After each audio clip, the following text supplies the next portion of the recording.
നമസ്കാരം. മഹാരാഷ്ട്ര ജാർഖണ്ഡ് നിയമസഭാ തെരഞ്ഞെടുപ്പുകളുടെ വോട്ടെണ്ണൽ ആരംഭിച്ചു. ആദ്യ അരമണിക്കൂർ പിന്നിടുമ്പോൾ രണ്ട് സംസ്ഥാനങ്ങളിലും NDA തന്നെയാണ് മുന്നിട്ട് നിൽക്കുന്നത്.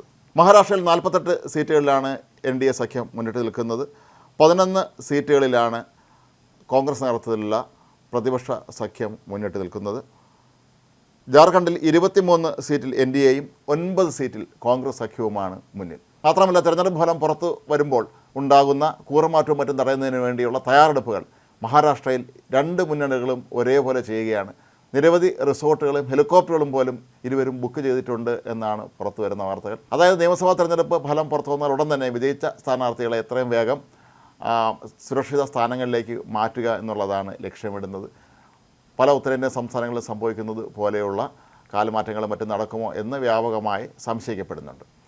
മഹാരാഷ്ട്രയെ സംബന്ധിച്ച് അവിടെ മഹാ അഘാടി സഖ്യം, കോൺഗ്രസും NCP ഒക്കെ ചേർന്ന മഹാ അഘാടി സഖ്യവും BJP നേതൃത്വത്തിലുള്ള മഹായുക്തി സഖ്യവുമാണ് ഇപ്പോൾ മത്സരിക്കുന്നത്.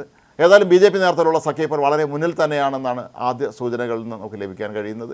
അതുപോലെ ജാർഖണ്ഡിലും നിലവിലെ ഭരണകക്ഷിയായ JMMനേക്കാൾ ഒരുപാട് മുന്നിലാണ് NDA സഖ്യം.